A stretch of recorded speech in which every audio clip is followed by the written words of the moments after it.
todos los compañeros de América Latina que están conectados. En primer lugar, pues que Ana es ampliamente conocida en todos nuestros países, pero vale recalcar pues que es una médica argentina de la Universidad de Buenos Aires, que tiene posgrado en hematología y en medicina transfusional.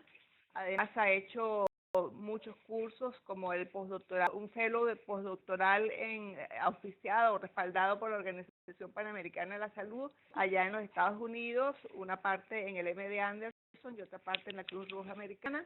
Ha tenido muchos trabajos publicados tanto en revistas nacionales como internacionales, así como capítulos, libros, y su labor profesional pues la ha desarrollado más que todo en el Hospital Garrahan, siendo jefa del servicio de terapia desde 1987 y directora del Banco de Sangre de Cordón Umbilical desde abril de 2005. Actualmente pues es asesora del Centro Regional de Hemoterapia y del Banco Público de Referencia Nacional de Sangre de Cordón Umbilical del Hospital Garrahan.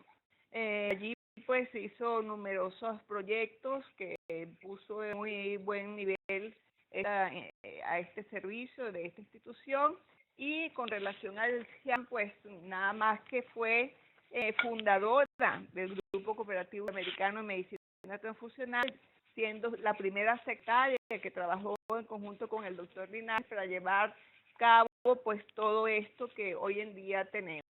Fue génesis en el año 1994 que se trabajó bajo un proyecto, bajo una idea concreta para llegar pues a donde hemos llegado. Fue vicepresidenta de CIAN durante 2003-2005, presidente en 2005-2007. Actualmente es la coordinadora del Comité de Asuntos Internacionales. Por otra parte, ella también ha tenido una gran actividad a nivel de la Organización Panamericana de la Salud, siendo miembro del Comité de Expertos sobre Seguridad Sanguínea de la OMS. Bueno, Ana, mucho gusto en tenerte con nosotros. Y adelante pues para iniciar este ciclo de conferencias que van a ser enfocadas sobre la gestión del paciente que requiere transfusión, y la primera charla es gestión del proceso transfusional. Bienvenido. Gracias. Bueno, en primer lugar quiero agradecer a la comisión directiva del GESIAM y específicamente en la persona de la doctora Graciela León. Le quiero agradecer los constosos palabras sobre mí, se los agradezco profundamente a ella, y también quiero agradecer al Instituto Padre Luis Tesa por darnos el soporte técnico necesario para tener esta distribución de nuestras actividades médicas y académicas en nuestra especialidad, y en el personal a vos, José, y ahora al doctor Luciano Rey por colaborar con nosotros. Y por supuesto a todos los que hicieron el esfuerzo para acercarse a los lugares de difusión de estos webinars, porque todos sabemos el esfuerzo que los profesionales de nuestra especialidad deben hacer para acceder y para poder lograr también el avance profesional. Así que, bueno, dicho esto, voy a empezar con esta presentación sobre el proceso. Antes que nada, quiero mostrarles a dónde estoy. Estoy transmitiendo desde la ciudad más austral del mundo, que es Ushuaia. Fíjense, en este puntito estoy yo, acá que cerquita está la Antártida. Ushuaia es la capital de las islas del complejo de islas Sandwich, Georgia, Islas Malvinas y Antártida, Argentina. Estamos muy lejos, pero también muy cerca. Este es el tipo de construcción desde donde la gente habita en esta ciudad. Este es el paisaje que se ve desde las ventanas. Este es el puerto a donde llegan atlánticos de todo el mundo, especialmente de Europa y algunos de Estados Unidos también. Quería decirles todo esto para que vieran, mostrarles un poco la belleza de nuestro país. La gestión del proceso transfusional es obviamente una actividad en la que todos nosotros, los que hacemos la medicina transfusional, estamos implicados. Ahora bien, esa gestión es necesario que se organicen procesos, es necesario que esos procesos tengan un programa. ¿Dónde tiene que ser ese programa? Bueno, el proceso de la transfusión es un gran proceso que todos sabemos y se repite en diferentes presentaciones, abarca desde la captación del donante hasta la evaluación del paciente después de haber recibido una terapia transfusional. ¿Por qué es necesaria su gestión mediante un programa específico?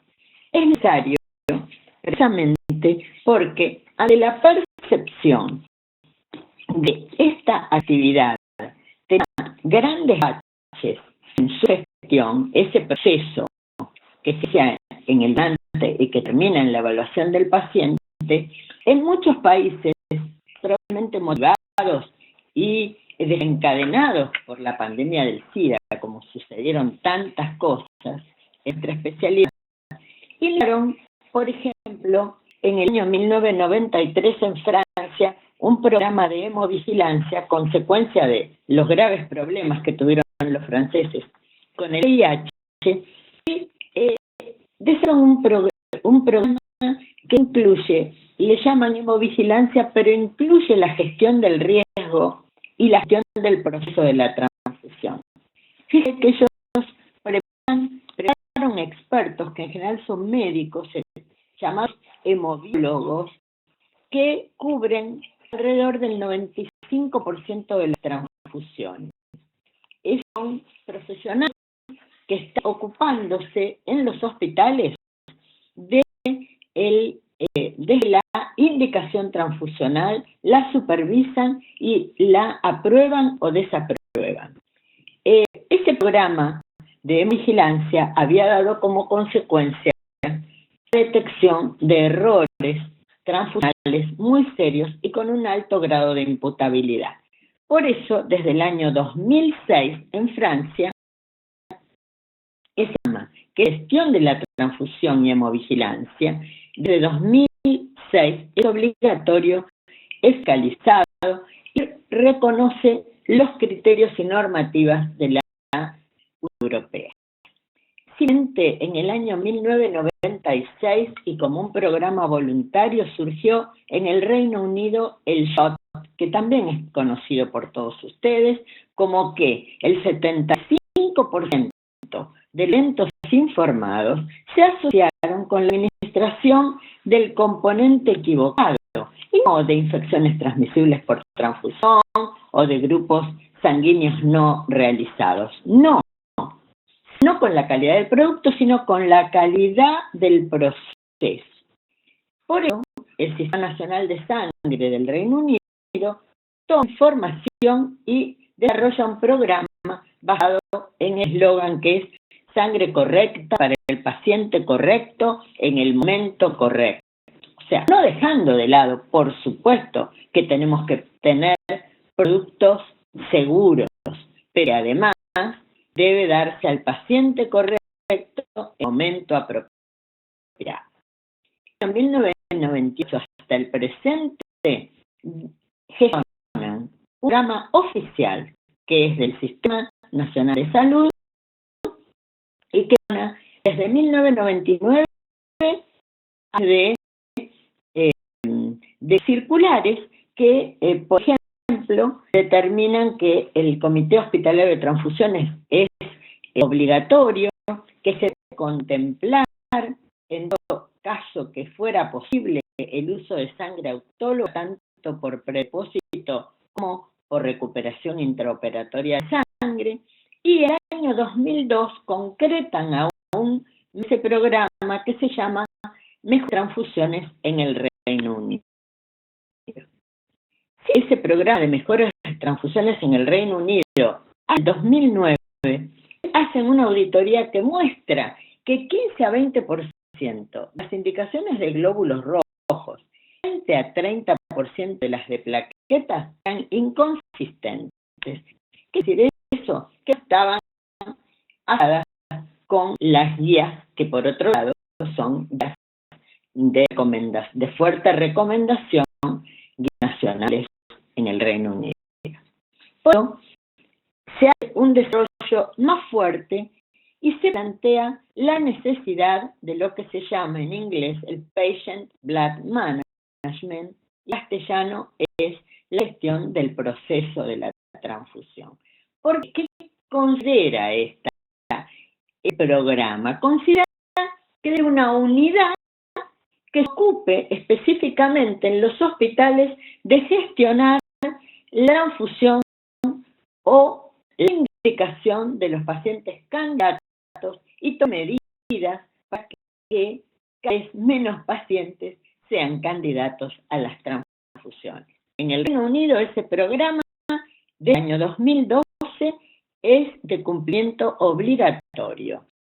Y también la información a los pacientes como un elemento fundamental del programa y la asistencia del Comité Hospitalario de Transfusiones. Es muy importante entender que la gestión del proceso es una actividad operativa y el Comité Hospitalario de Transfusiones tiene actividades de tipo académico, consultivo, educativo. Entonces, la gestión del proceso en el Reino Unido se dirigió a la del bienestar del paciente como elemento central para tomar las decisiones. Y el propósito es garantizar el mejor tratamiento de todos los pacientes y el mejor uso de los componentes. Extrañamente, o en forma casi simultánea, el Quebec tenía ya un programa que responsabilizaba de los componentes de la sangre en toda su región y bajo un programa de gestión de calidad que incluye la gestión de riesgo. ¿Qué quiere decir esto? Quiere decir que en programas de calidad que abarcan todo el proceso e incluso tareas como la comunicación de los efectos adversos.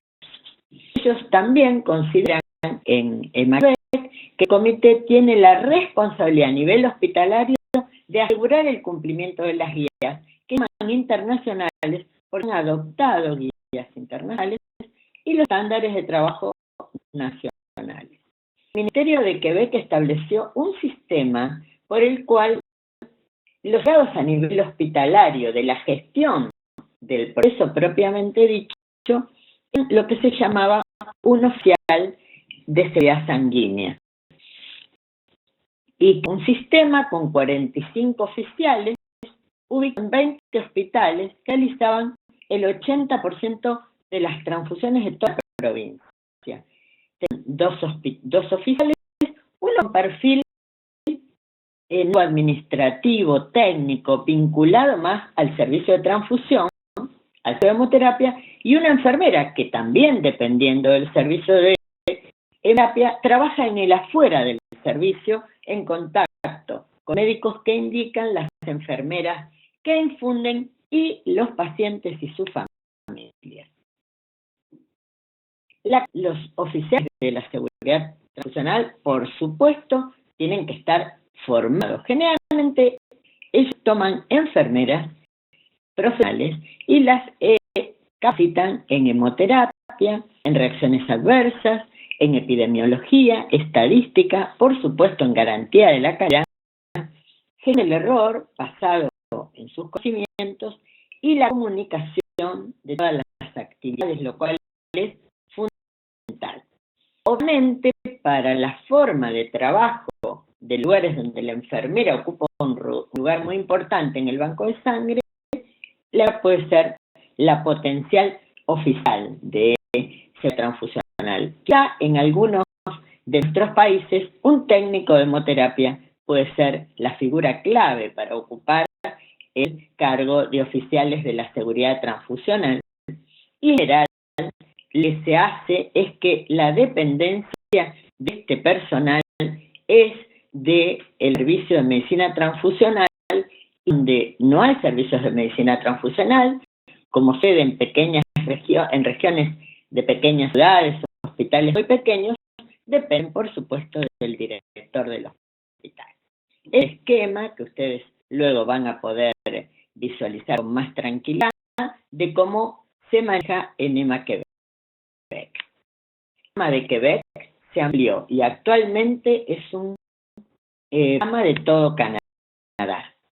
Este tipo de esquema confirma la visión de que el nivel tiene que ser nacional, regional, departamental, tiene que estar el programa de vigilancia operativa, el programa de hemovigilancia, el de gestión del proceso transfusional. Todos ellos deben estar integrados en donde hay una regulación que establece en la gestión del proceso transfusional como una política del Sistema Nacional de Salud. Eso es lo que sucede en Canadá.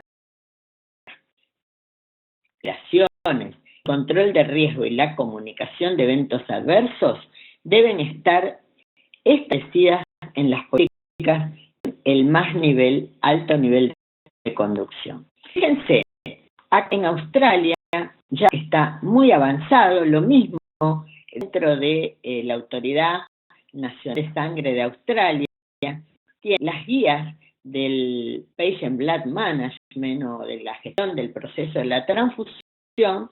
Fíjense todos los materiales que ya han publicado que están disponibles, como el módulo de sangrado crítico, perioperatorio, médico, clínico, de los intensivos y las actualizaciones.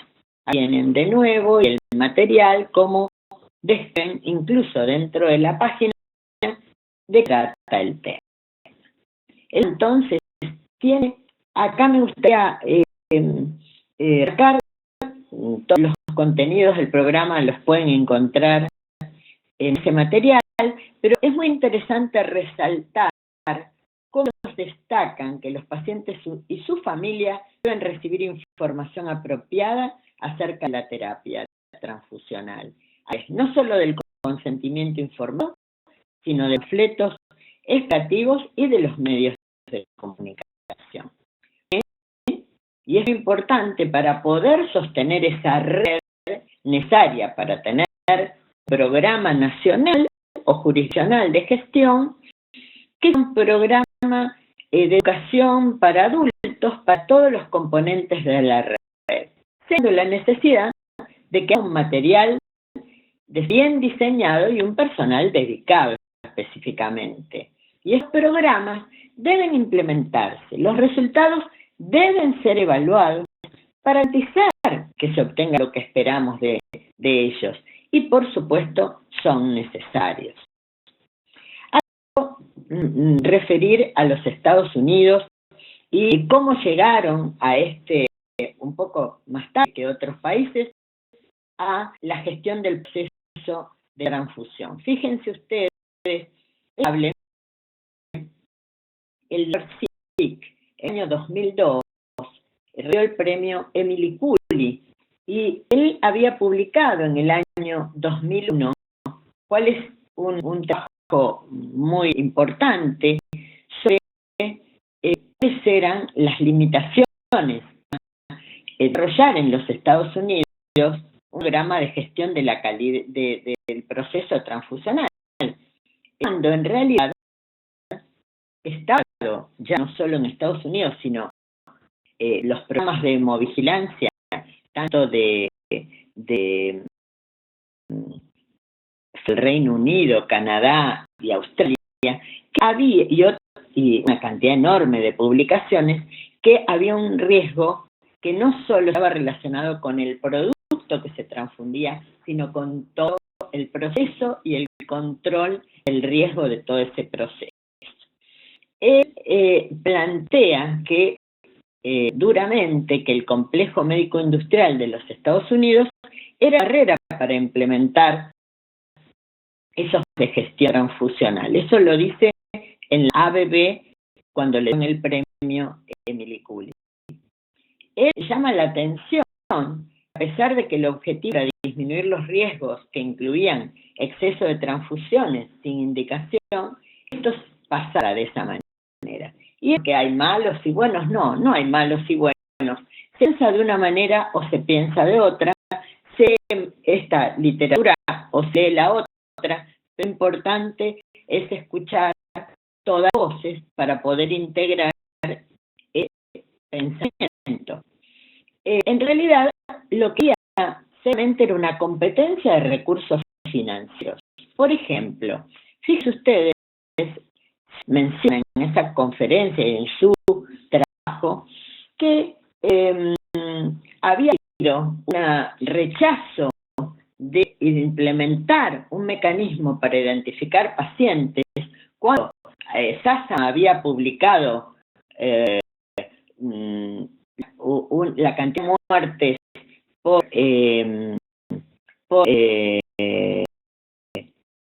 la mayoría de ellas estaba relacionada con el componente no bien identificado, entre otras comunicaciones, pero la SASAMA fue fundamental.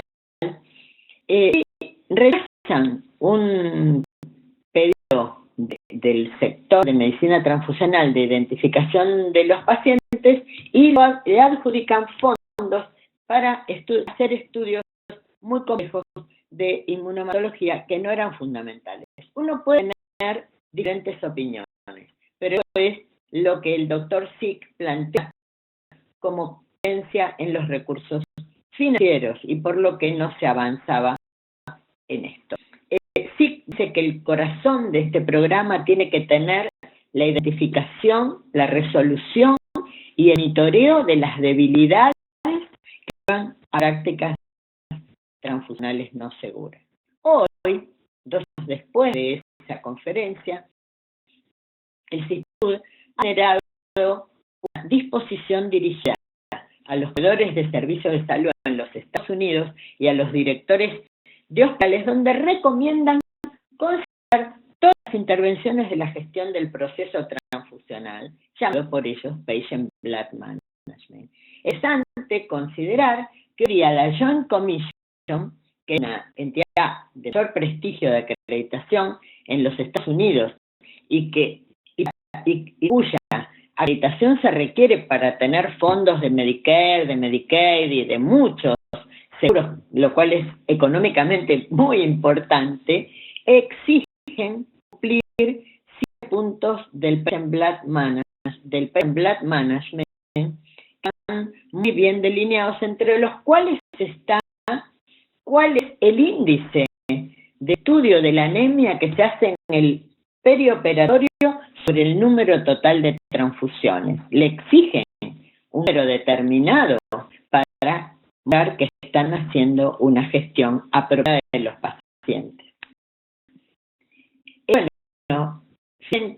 en el año 2011, en la revista Transfusion, que muchos de nosotros en nuestra región leemos, incluye una sección para la gestión del proceso de la transfusión. Y en el año 2014, en el mes de octubre, publica este número dedicado al paradigma, a la evolución del paradigma de la gestión del proceso transfusional. Y fíjense qué interesante y agradable, si se quiere, la tapa donde ponen como una receta del Patient Blood Management, cuáles son los ingredientes, evaluación del paciente, técnicas intraoperatorias, el lado postoperatorio y de cuidado intensivo, la revisión de sangre y la educación de los médicos. Ahora, para que pase esto, tuvieron que pasar muchas cosas antes, y lo que está en la responsabilidad académica nuestra para empujar a que se tengan que tomar decisiones. El IAH, los consensos que derribaron, dos cosas importantes: el de glóbulos rojos, la necesidad de que un paciente a quirófano con 10 gramos de hemoglobina fue totalmente derogada, si se quiere, por este consenso tan importante. Y en plaquetas lo mismo con respecto al nivel de 20.000 unidades de plaquetas como preventiva de sangrado. El desarrollo de estudios clínicos aleatorizados fue muy importante porque pudieron mostrar cómo se usan los componentes, y los resultados de los estudios aportaron muchísimo. El uso de sangre autóloga, la recuperación intraoperatoria, el uso de eritropoyetina y de sociedades científicas específicas dedicadas a estos aspectos. Por ejemplo, la NATA, que era una asociación para el avance de alternativas a la transfusión, formada por especialistas multidisciplinarias, sobre todo anestesiólogos, cirujanos, hematólogos y especialistas en transfusión, que se dedicaron a mostrar y a publicar cómo esos umbrales que se utilizaban eran exagerados y cómo debía hacer mejor la sangre basados en evidencias, por supuesto. La que tuvo una vocación propia desde el 2014 adoptó Transfusion Medicine, que es la revista del Reino Unido. La SAM es una sociedad similar fundada en los Estados Unidos con el mismo criterio. Plano y esa organización en los Estados Unidos fue tan puntual para que sucediera lo que sucedió actualmente. Entonces, ¿qué es la gestión del proceso transfusional? Es una gestión clínica con una aproximación multidisciplinaria para optimizar el cuidado de los pacientes, aplicar evidencia clínica y quirúrgica para alcanzar mejoras medibles. Es importante que la mejora de nuestros pacientes sea visible tanto en la seguridad como en resultados clínicos al final de la internación del paciente. Y secundariamente se obtiene de esto una disminución de los costos de atención. El costo para el paciente en lo que hace a la disminución de tiempo de internación, lo cual está demostrado que con mayor número de transfusiones ha aumentado el número de estadía en los hospitales. ¿Cómo estamos nosotros en nuestra región esta necesidad de que gestione específicamente el proceso de la transfusión? Por riesgos ya asociados a la transfusión, que todos conocemos, por escasez de sangre donada por un escaso número de donantes voluntarios y seguros, que cada vez aumenta, cada vez tenemos más, cada vez tenemos mejor, pero es escaso, y es en las cuales estamos con necesidades satisfechas y otras no. Hijo de esa disponibilidad no apropiada y uso demostrado de indicaciones carentes de indicación o de fundamentación. Por un lado, la demostración de transfusiones con un umbral menor son absolutamente efectivas, tanto en adultos como en niños, y eso fue demostrado. Entonces, bueno, el trabajo aleatorizado prospectivo en terapia intensiva hecho por Ebert, publicado en el año 99, revoluciona el uso de concentrado de glóbulos rojos. Luego en niños se hacen algunos estudios que similares en sus resultados y otros que aún como en niños es muy difícil hacer este tipo de estudios, no han tenido resultados también consistentes con los de Ebert, pero sin embargo muy cercanos a ellos. Y otra importantísima razón para nuestra región es que tenemos datos que muestran la imperiosa necesidad de tomar medidas de la salud pública para mejorar la seguridad de los pacientes. Un ejemplo de ello es la hemorragia posparto, que es una de las principales causas de mortalidad materna en el mundo, donde 11% de las mujeres que en el mundo dan luz sufren una hemorragia postparto, tienen acá la referencia, y que en América Latina 8,2% de las hemorragias obstétricas ocurren en el posparto, y que esa letalidad es de 2,2% de las mujeres. Fíjense la mortalidad materna en diferentes lugares del mundo. Tenemos en los países desarrollados 20, la tasa es de 20 madres, mortalidad de 20 de mortalidad materna por 100.000 nacidos. Y nuestra región es de 190 por 100.000 nacidos vivos. 95 en la región de América Latina y el Caribe es una mortalidad materna que puede venirse. El 21% de las causas la hemorragia, que en este caso es solo si incluye la muerte por aborto. Es las causas de muerte obstétrica materna del quinquenio 2007-2011 en Argentina, y la hemorragia posparto ocupa 6,6%. Ahora bien, ¿cuál es la relación y por qué traje la mortalidad materna? Me pareció un paradigmático para nuestra región por el índice de natalidad que nosotros tenemos, desde luego. Y esto entonces puede deberse a escasez de componentes, pero muchas veces, y es aún más desanima, es por falta de acceso a los componentes. ¿Y lo que nos está diciendo?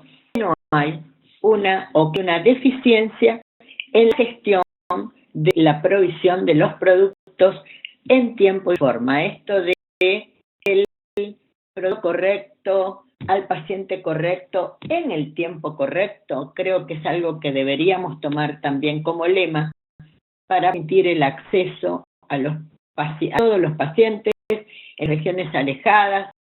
El lema es tener un programa para mejorar ese acceso.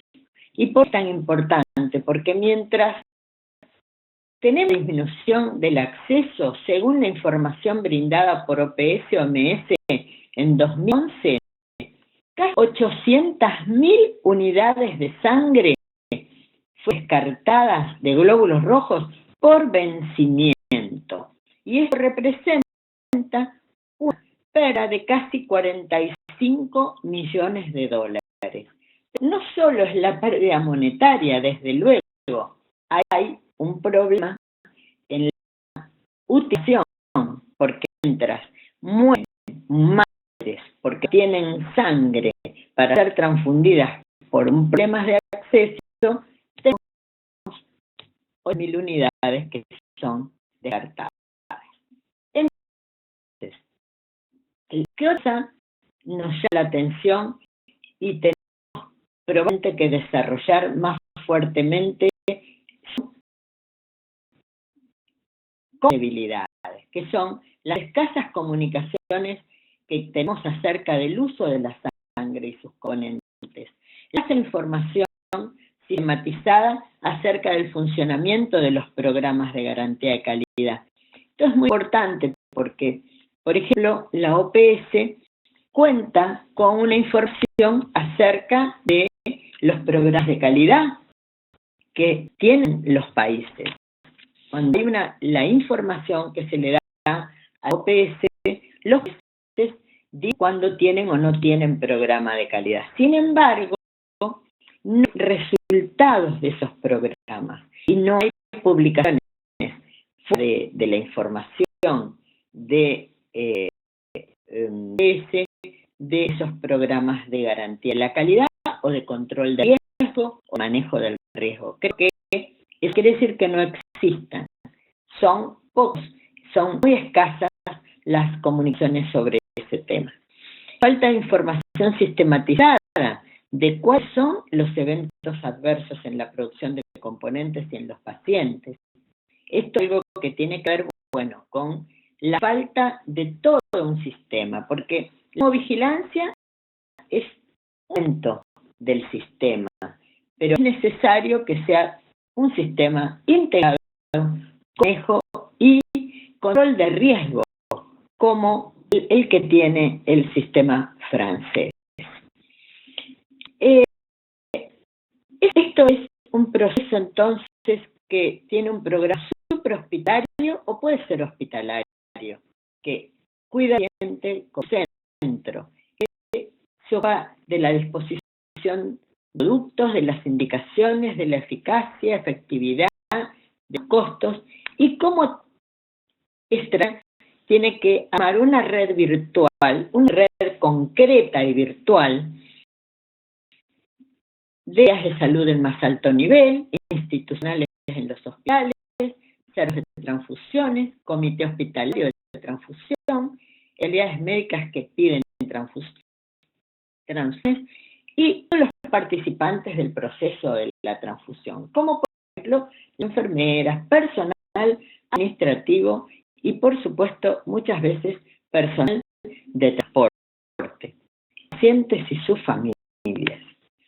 Esta integración de esta red concreta y a veces virtual debe dar como resultado una red virtuosa que beneficia a los pacientes para el uso de recursos, disponibilidad de sangre y recursos financieros en todos los procesos de la transfusión. No solo recursos financieros para obtener un buen producto, que es fundamental, no cabe la menor duda. Pero fíjense ustedes, por ejemplo, SAM en Estados Unidos planea ahora que llegarse a que la transfusión sea la alternativa y no la inversa. Fíjense que las alternativas dejan el principio de que la sangre tiene riesgos y bien por altos costos. Es decir, una de las razones por las cuales triunfa la instauración del programa de gestión del proceso transfusional es por los altos costos del uso inapropiado de sangre. Ahora bien, o también con el uso de alternativas. Todo debe ser basado en evidencia. ¿Por qué? Porque las alternativas son caras. Las alternativas requieren una demostración de la evidencia científica para usarla. En esto no me voy a extender, por supuesto, porque colegas que van a otras presentaciones a lo largo de marzo van a hablar de estos temas. ¿Cómo entonces debe estar el programa de gestión del proceso transfusional para el paciente candidato a transfusión en el sistema de salud?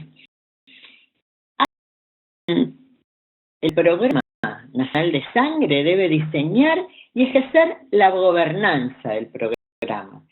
Debe medir los resultados a través de los diferentes programas de vigilancia. La dirección del hospital debe implementar y recibir la información de qué hacer, pero además informar de los resultados al ministerio. Acá tenemos el programa, que coordina la operación de las actividades del programa, que depende en general del servicio de hemoterapia, de transfusiones, que informa a su vez a la dirección del hospital. El Comité Hospitalario de Transfusiones es el órgano académico fundamental para acompañar todas las actividades y asesorar y echar y cuestionar y trabajar en las guías clínicas para apoyar al programa de gestión. Y tenemos la comunidad médica, que debe ser informada y educada en forma continua. Recuerden la cosa básica. Se rompió la última frase. La última frase. Ok, la última frase es la comunidad médica. La comunidad médica, la enfermería, otro personal hospitalario, los pacientes y los proveedores de servicios de salud, proveedores a los servicios de salud, ambos, deben estar educados e informados. Y fíjense qué interesante lo plantean los australianos en su programa nacional de Australasia. Y ellos plantean todas las clases diferentes que arrancan quizá más que otros programas. Que debe haber un programa de educación, un programa de educación de adultos específicamente diseñados para todo este sector, enfermería, incluso los médicos, los residentes y pacientes, para que todos puedan ser parte de esa gestión. ¿Qué es la alianza que tiene que ejercer el Ministerio? Asegurar la existencia del marco estratégico, desarrollar esa política. Tiene que haber un planteo de cuál es el marco, cuál es debe requerir que haya una regulación dentro de normativa de las formas de medicina transfusional de cada país, de estar incluido el desarrollo de esa gestión del proceso transfusional como un programa específico del programa, del plan o del Sistema Nacional de Sangre. Y también debe implementar el programa en el nivel más alto hacia los hospitales. Y debe crear las redes y educar a sus componentes. De nuevo, educar, porque si crean redes, no saben de qué se trata, no conocen el objeto de su función, que es la calidad de atención del paciente a través de las transfusiones, va a ser muy difícil que ese programa funcione. Además, debe supervisar mediante la fiscalización, debe ser periódica, debe tener una rutina determinada y unos resultados determinados. Y rendir cuentas a los usuarios de ese programa. Es antes que tomar la fiscalización dentro de la gobernanza con acto que nos beneficie a todos, porque la fiscalización debe ser una herramienta de ayuda para desarrollarnos y aprender. Acá vemos los componentes que son las estrategias, las herramientas, las actividades y las tareas a desarrollar. Las estrategias serían disminuir el uso perioperatorio en todos los escenarios, disminuir los efectos adversos, mejorar la eficiencia del sistema, o sea, la costo-efectividad. Herramientas fundamentales son la regulación, el diseño y la puesta en marcha del programa y la financiación, desde luego. Actividades con formación de redes, educación de nuevo de los componentes y el fortalecimiento de los comités hospitalarios. Y a tareas, realizar encuentros de capacitación del programa y programa de capacitación en todos los niveles. De nuevo, la capacitación. Quiero citar este que es de Yander y colaboradores, que del grupo de gestión del Patient Blood Management en Europa, también multidisciplinario, porque parece muy interesante con objetivos principales de su programa, y que es contra anemia preoperatoria de alta prevalencia en cirugías mayores.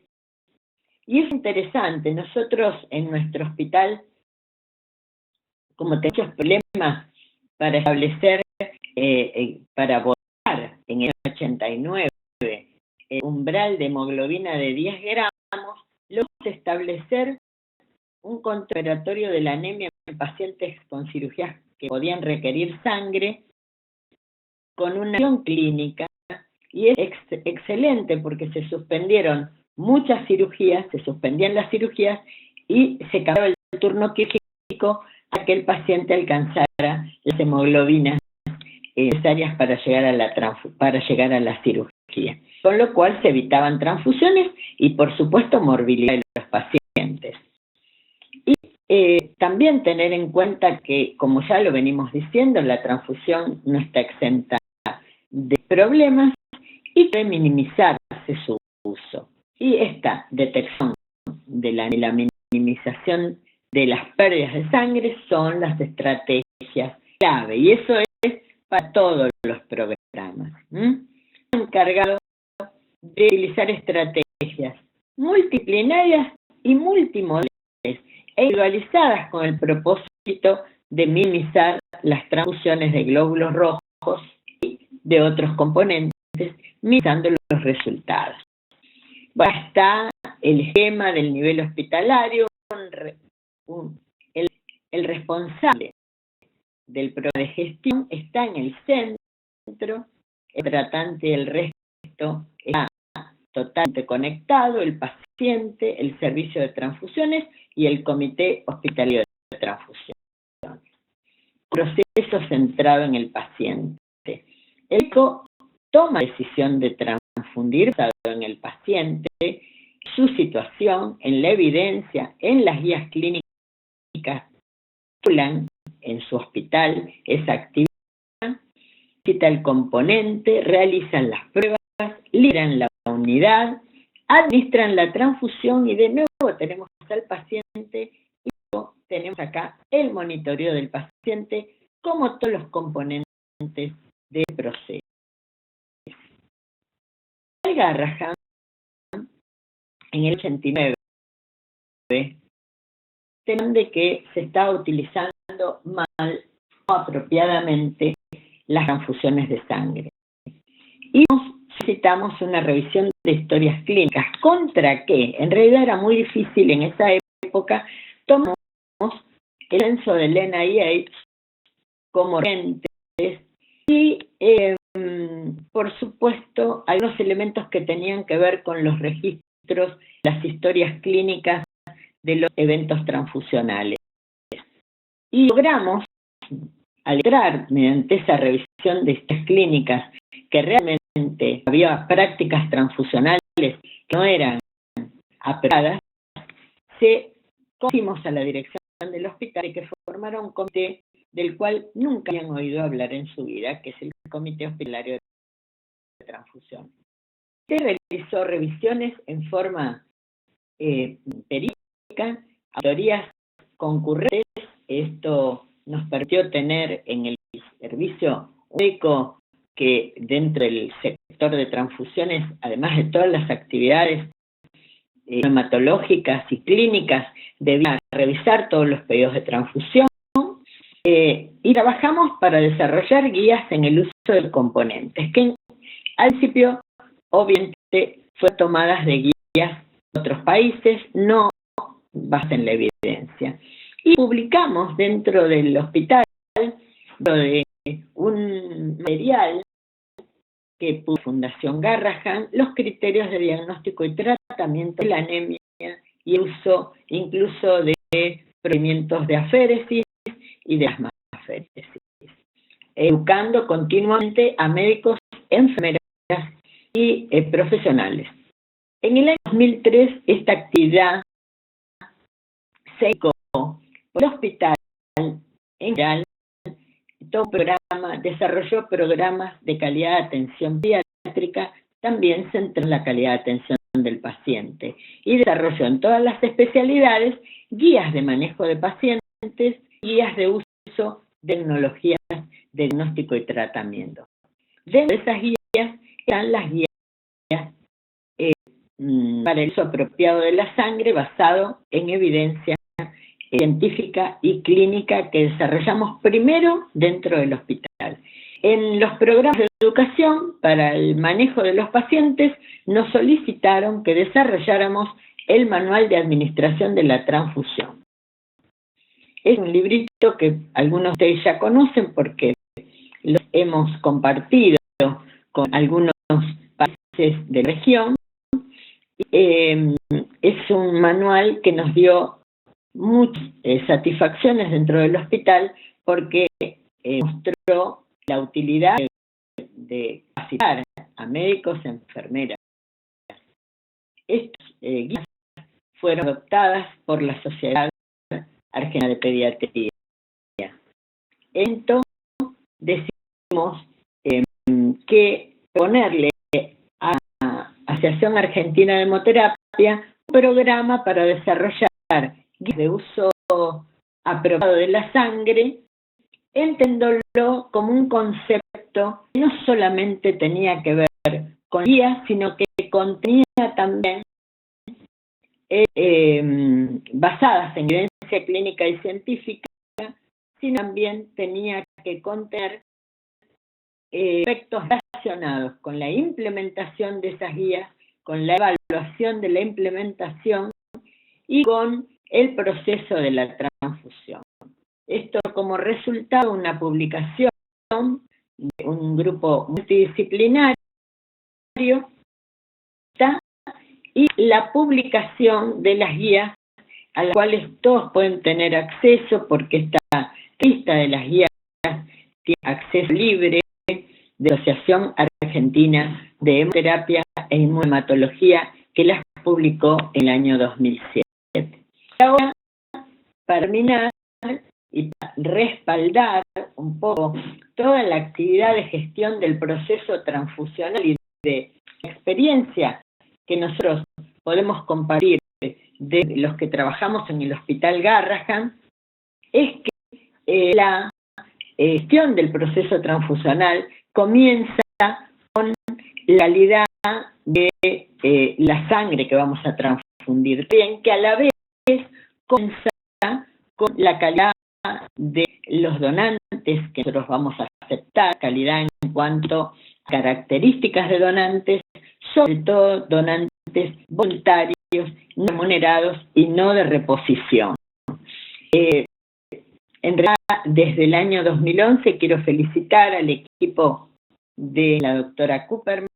Empezamos estando en el año 2011 con el programa de donación voluntaria 100% y se tiene hasta hoy en el 2015. No es tarea fácil, pero es fundamental como parte del programa de gestión. Quizá en el año 2012 está una propuesta que se llevó a la dirección del hospital para designar una persona que pudiera ser una figura similar al del oficial de seguridad sanguínea de Canadá y de Australia o del Reino Unido y de Francia, para que gestione por lo menos una o dos personas todo este proceso, y pienso que esto es una alternativa muy interesante para centros que tienen comité de transfusión, para los que no tienen comité de transfusión y no pueden tenerlos porque son muy pequeños, el designar un oficial de la seguridad sanguínea con una capacitación específica y que pueda gestionar todo el proceso de transfusión. Muchas gracias a todos.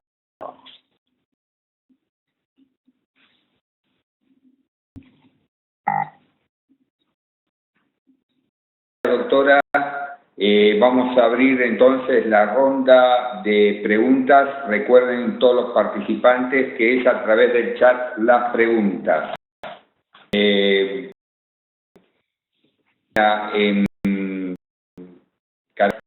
No sé si tú quieres hacer un mini cierre en este momento. Bueno, sí, gracias Ana, excelente tu exposición, muy completa, y una visión del alcance que tiene este programa de gestión del proceso transfusional. Es muy amplio porque conlleva gestión de calidad, todo lo que conlleva el proceso en sí de la transfusión y atención del paciente, y que en muchos casos en estas cosas modernas de hoy en día está bien relacionado con la gestión de la seguridad del paciente, que también se está llevando en algunos centros ya un poquito más avanzados. Aquí en Caracas hay algunos centros que están incursionando en ese área también, que está íntimamente relacionado pues con esto de gestión del paciente que se va a transfundir o gestión del proceso transfusional. Yo pienso pues que la parte de formación del personal del recurso no es sumamente importante para poder dar a cabo esto. y me gustaría que hicieras como una síntesis. Países que no tienen mucho avance en esto, que prácticamente somos la mayoría, ¿cuáles serían los pasos a seguir para incursionar en lo que sería la gestión del proceso transfusional, incluyendo pues todos los aspectos que debería de estar funcionando en un banco de sangre, haciéndolo como por bloques, hagamos una idea más contextualizada y podamos hacer como una programación y trabajar como enfocado hacia una meta y no irnos por las ramas. Bueno, mi visión de la problemática debe empezar de interferencia suya.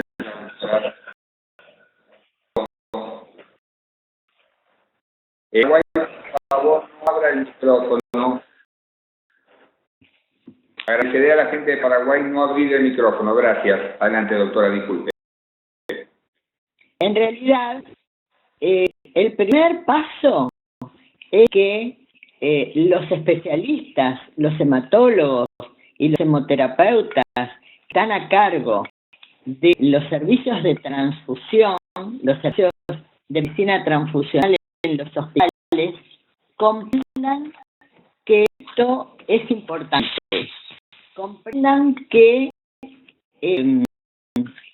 sangre se está usando en forma no apropiada en muchos casos, comprendan que los pacientes tienen riesgo de recibir un producto que necesitan, pero además un producto que no es apropiado, y también comprendan que están utilizando, cuando no está bien utilizado un producto que quizá es necesario para otro que sí lo necesita.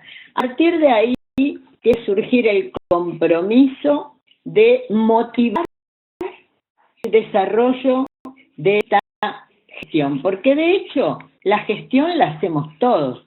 El tema es gestionar dentro de un programa y plantear a nivel del director del hospital, esto es para los servicios, para los hospitales que tienen un servicio de hemoterapia o un servicio de medicina transfusional.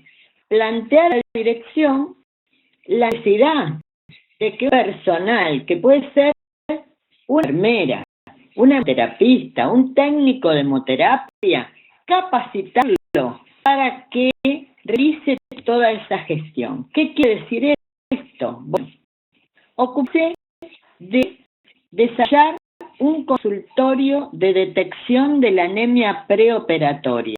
Es decir, por ejemplo, para el perioperatorio es realmente los casos muy importantes de mal uso de componentes, es fundamental que haga un estudio de la anemia previo y no que cuando hay un estudio de la anemia y el paciente está anémico se lo transfunda para poder operarlo. Esa posibilidad, y ahí está la operación de la gestión, que diga a ese cirujano, no señor, usted no puede operar a este paciente, hay que mejorarle la hemoglobina.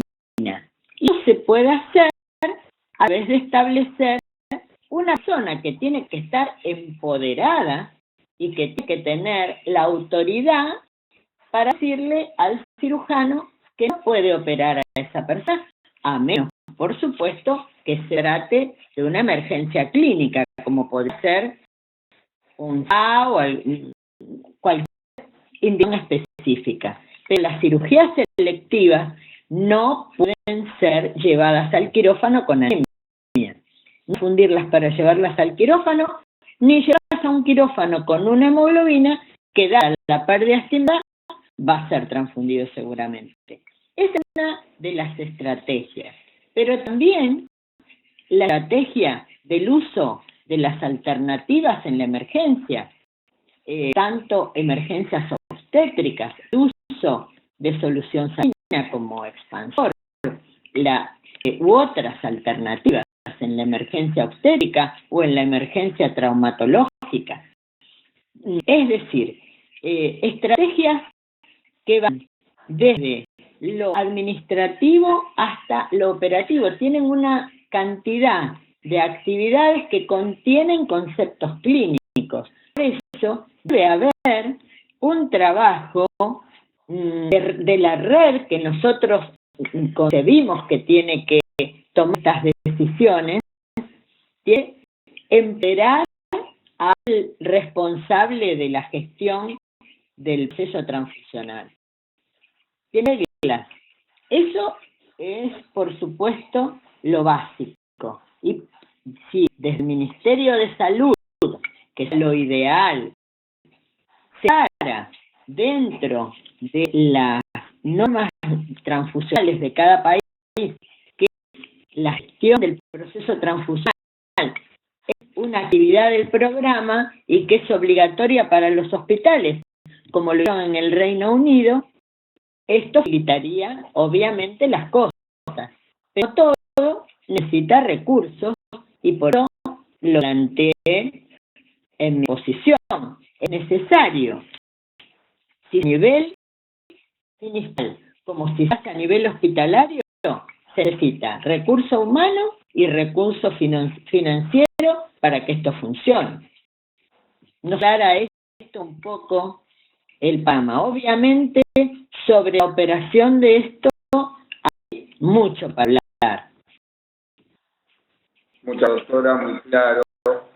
Tengo una pregunta desde Bolivia. Le preguntan si usted tiene algún conocimiento o información de qué porcentaje en América Latina hay en los centros de comité intrahospitalario de transfusión funcionando. Yo no tengo esa información en este momento. Está en la página web de la OMS. Recuerdo que es aproximadamente, creo que 42 centros que reportaron que tenían para la OMS comités de transfusiones y que la mayoría del 22%, ¿no? Y que la mayoría corresponden a hospitales de alta complejidad, a países desarrollados, lo cual era bastante desalentador, ¿no?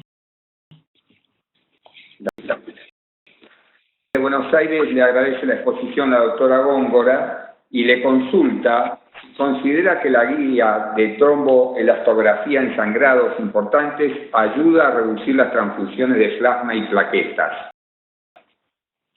Bueno, sobre eso hay va a haber una presentación, no sé si vio la doctora, que va a hablar el doctor Santiago Leal Noval, que tiene experiencia en eso.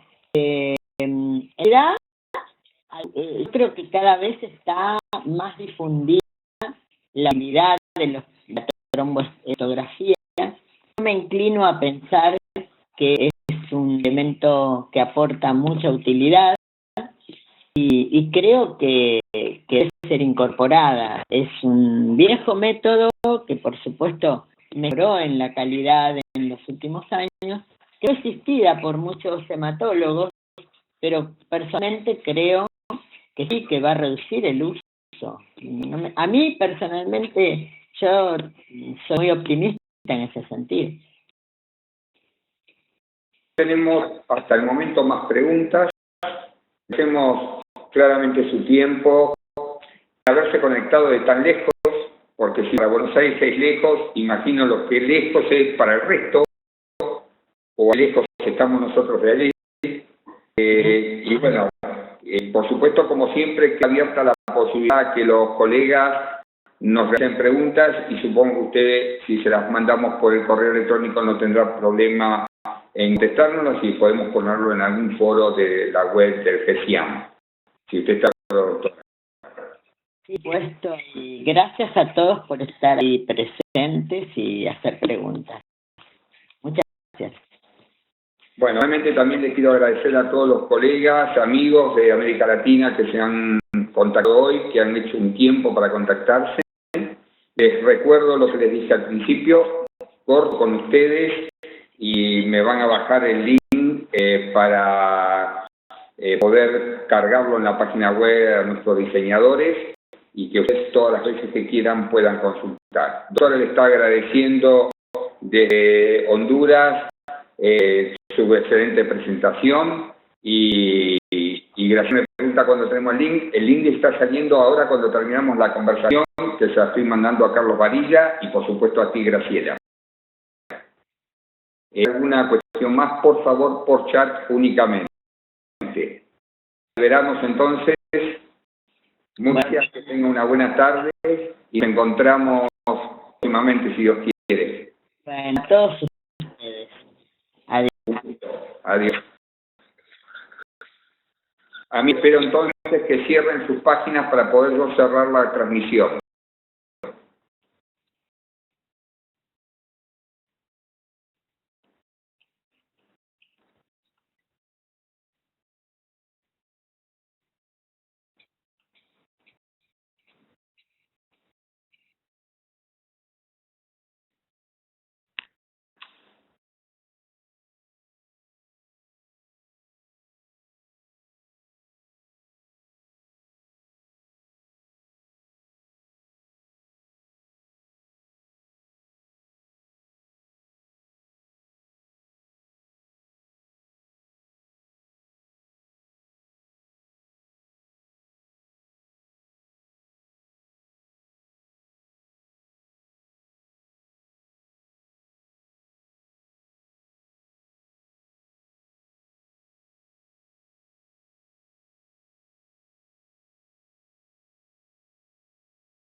Mucha